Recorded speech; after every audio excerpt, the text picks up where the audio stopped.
एक चीज जो होती है किसी भी डिबेट में अगर आप लोग हिस्सा लेते हैं तो रिस्पेक्टफुल होना बहुत जरूरी है एक दूसरे के लिए, किसी भी डिबेट में।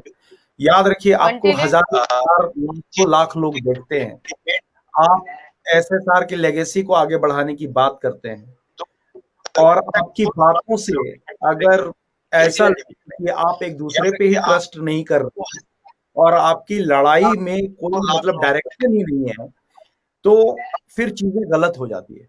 एक चीज आपको समझनी पड़ेगी, मैं आपको फिर बोलने का मौका दूंगा, मैं एक बार खत्म कर दूं पहले। और मैं रिक्वेस्ट हमेशा करता हूं कि जब आप लोग बात ना करें तो अपना माइक म्यूट कर लीजिए, एक क्वालिटी आवाज आपकी आएगी ऑडियंस तक। फिर ऑडियंस क्या होता है, स्ट्रगल करता है, आपकी बातें नहीं, फिर वो मछली बाजार हो जाता है, मेरी मछली खरीदो, मेरी मछली खरीदो, मेरी मछली खरीदो, है ना। बिकॉज ये जो फाइट है, anyway people are not listening, they are sleeping for ages, you know. और संध्या जी फोन म्यूट कर लीजिए, कोई बात नहीं, मैं कर देता हूँ, दस ओके। तो ये क्या होता है कि जो सबसे बड़ी जो बात होती है कि जब हम एक बंदा बोल रहा हो तो उसको सुनिए पहले। कोई यहाँ गलत नहीं है, ना संध्या जी गलत बोल रही हैं, ना पीहू जी गलत बोल रही हैं, ना मोदक जी गलत बोल रहे हैं, ना देवाशीष भाई गलत बोल रहे हैं। अब सवाल ये उठता है कि हमें सरकार से सवाल पूछने में तो गलती कहीं नहीं है। सरकार तो सच में कहीं कई हद तक लगता है कि सरकार बिल्कुल नालायकों की तरह काम कर रही है, sorry to say that, but मैं अपनी बातें हमेशा स्ट्रेट फॉरवर्ड रखता हूं। जिस जो ईडी है, वो ईडी किसके अंदर आता है? एनसीबी जो है पूरी टीम, वो होम मिनिस्ट्री के अंदर आती है। ईडी और एनसीबी, और इनफैक्ट जो सीबीआई का सिलेक्शन होता है उसमें प्रधानमंत्री खुद होते हैं डायरेक्टर सेलेक्ट करने, प्रधानमंत्री खुद होते हैं डायरेक्ट जब डायरेक्टर का सिलेक्शन होता है। और उसके बाद चीफ जो सुप्रीम कोर्ट के जस्टिस हैं वो होते हैं, और लोकसभा के जो जो सबसे विपक्षी पार्टी के जो लीडर होते हैं उनको भी बुलाया जाता है। तो 3 लोग होते हैं, उसके बाद सिलेक्शन होता है। मैं एक सिंपल सी बात आपको समझाने की कोशिश कर रहा हूं कि जब आपने सेलेक्ट खुद किया है CBI director, NCB director, ED आपकी चीज है, सब कुछ आपकी टीम है। कुछ साल पहले अगर आपको ले जाऊं तो इसी सुप्रीम कोर्ट ने सवाल उठाया था कि the way CBI works it seems कि वो सरकार की कठपुतली है। सुप्रीम कोर्ट ने यह सवाल उठाया था, समझिए मेरी बात को। और सीबीआई ने ऐसा भी नहीं है कि दूध का दूध और पानी का पानी हमेशा अलग ही कर दिया है। एक केस ऐसा बताइए जिसमें सीबीआई ने फुल प्रूफ जस्टिस दिला दिया हो। मेरे ख्याल से आप में से कोई भी नहीं बता पाएगा, चाहे वो राजे आरुषि तलवार का केस हो, चाहे जिया खान का केस हो, ऐसे और भी बहुत तेरे केस हैं, ठीक है। एक्सेप्ट एंटीलिया का मामला हो जहां अंबानी इन्वॉल्व होता है, या फिर अभी जो शिल्पा शेट्टी और ये लोग जो इन्वॉल्व हुए हैं, जिसमें मुंबई पुलिस अपनी छवि सुधारने की कोशिश कर रही है, सरकार अपनी छवि सुधारने की कोशिश कर रही है। डस्टबिन नीचे रख के आया था तुम दोनों जन ना। तो इन सब मामलों में जो बातें होती हैं, तो मैं किसी को भी गलत नहीं कर रहा। देखिए, सरकार पे हमें भरोसा है, लेकिन वो भरोसे का भी एक लिमिट होता है। हर एक चीज का सैचुरेशन पॉइंट होता है। एक जगह पे जाके आप टूटने लगते हैं, एक जगह आपको लगता है कि काश कि हमारा प्रधानमंत्री मन की बात में एक बार सुशांत के बारे में भी बात कर लेता, एक बार हम एसएसआरियंस के बारे में भी बात कर लेता, एक बार चलो माना कि एसएसआरियंस की आबादी में भी 1% ही हो, पूरे आबादी की जो करोड़ों की जनसंख्या है उसमें 1% एसएसआरियंस होंगे। Let's respect the fact, this is the fact. गांव देहात में कोई जानता भी नहीं होगा कि एसएसआर क्या चीज है, क्या हो रहा है। तो एक वर्ल्ड वाइड जो है चल रहा है, एक मुहिम चल रहा है, और 1% जनता को भी अगर आप इज्जत देते तो अपने एक मन की बात में एक लाइन सिर्फ बोल देते कि एसएसआर को लेकर के जो भी चल रहा है इससे मैं भी आहत हूं, थोड़ा आप लोग भी धैर्य रखिए। चलो, सीबीआई की अपनी अपनी धारणाएं हैं, सीबीआई के अपने रेस्ट्रिक्शंस हैं, CBI can't give us update all the time. और आप में से कईयों को मालूम भी नहीं होगा शायद, क्योंकि ये मैंने कई डिबेट में सुना है, लोग बोलते हैं कि सीबीआई से आरटीआई मांगो। आपको पता है कि सीबीआई आरटीआई से एग्जेम्प्टेड है? सीबीआई आरटीआई का रिस्पॉन्स नहीं करती है। ये चीज आज मैं सारे दर्शकों को बता रहा हूं, जितने भी लोग हैं।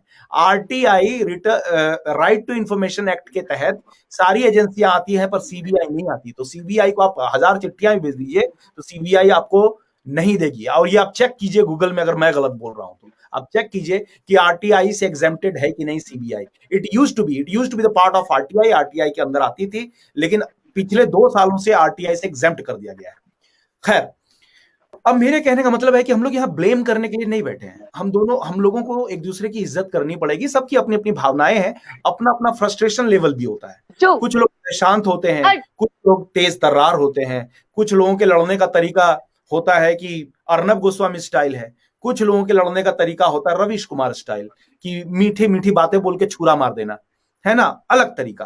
तो सबके अपने अपने स्टाइल होते हैं। जरूरी नहीं है कि मेरे स्टाइल को ही जॉय मोदक जी फॉलो करेंगे, या फिर पीहू के स्टाइल को सुशीला फॉलो करेगी, संध्या के जो जो तेज तर्रार है, स्ट्रेट फॉरवर्ड बातें करती है, एंड ऐसे ऐसे सारियंस की भी जरूरत है हमें, जो सवाल उठाते हो, जो सवाल पूछते हो।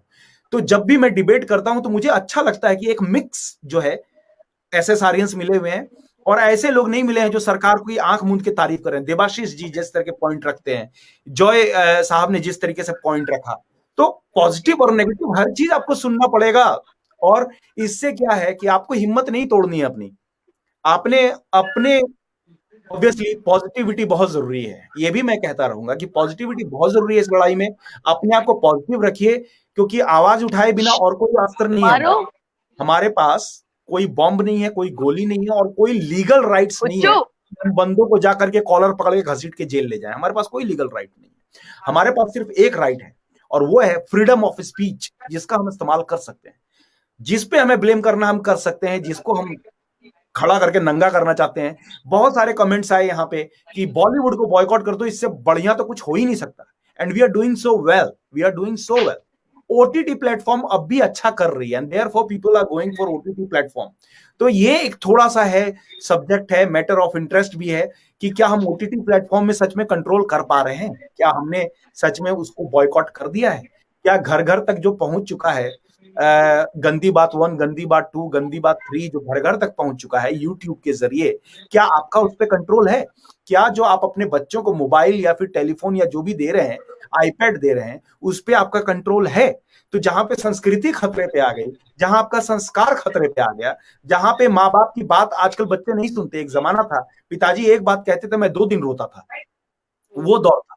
पिताजी कहते थे कि बेटा पढ़ने बैठो, तो एक आवाज में उनकी जो हुंकार होती थी, उससे हम लोग डर जाते थे, थर्रा जाते थे, और तभी आज लगता है ब्रिज कुमार है, क्योंकि वो पापा का जो कंट्रोल था, वो जो डिसिप्लिन है, जो हमने फॉलो किया।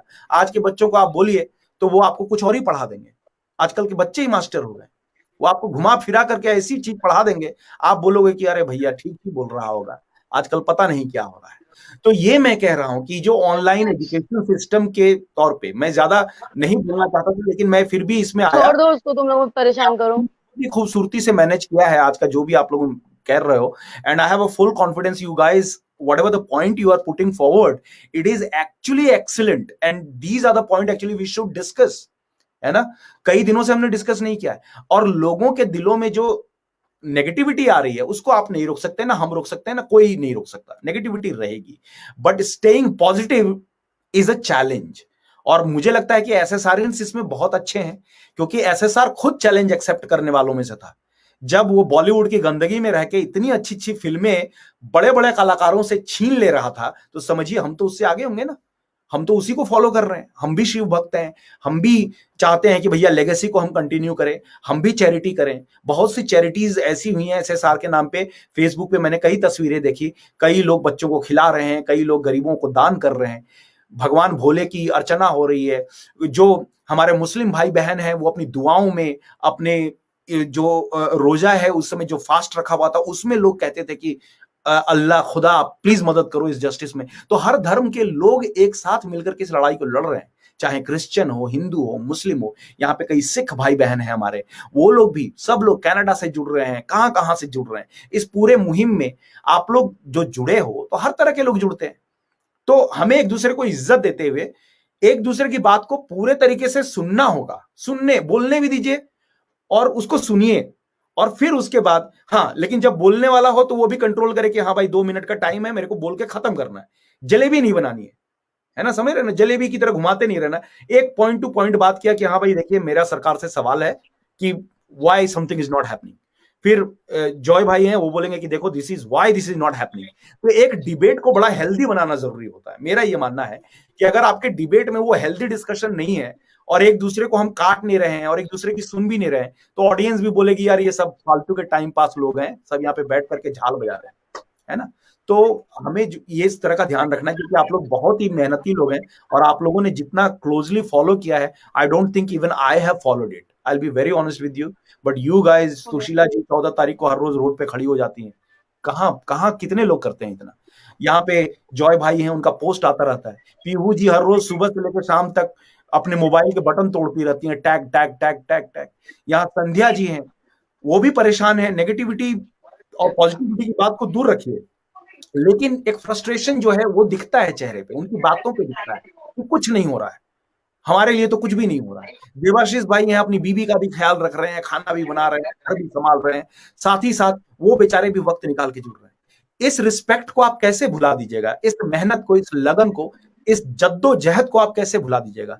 तो ये जज्बातों की लड़ाई है, ये जज्बातों की लड़ाई है। लोग बहुत इमोशनली इस पूरे मूवमेंट से जुड़े हैं। जहां पे लोग इमोशनली जुड़ जाते हैं, फिजिकली नहीं, इमोशनली जुड़ जाते हैं, उस मोमेंट को तोड़ना बहुत मुश्किल है। ऐसे लोगों को तोड़ना बहुत मुश्किल है, जोड़ना आसान है। तो जुड़ के रहिए, मिल के रहिए। हमने देखा है कई लोग टूट गए हैं, अब उनकी वैल्यू क्या है आप देखिए। जो लोग टूट गए हैं उनको कोई नहीं पूछता। आप YouTube में भले ही सब्सक्राइबर्स बढ़ा लीजिएगा, आप बड़े-बड़े लोगों को भी अपने शो में बुला लीजिएगा, समझिए मेरी बात। बड़े-बड़े लोगों को शो में बुला लीजिएगा, आप बड़े-बड़े शो भी कर लीजिएगा, लेकिन जो इनपुट एक सच्चा एसेसारियंस रखेगा वो ब्रांड नेम नहीं रखता। आप जो बड़े-बड़े नामों की तलाश में ढूंढने लगते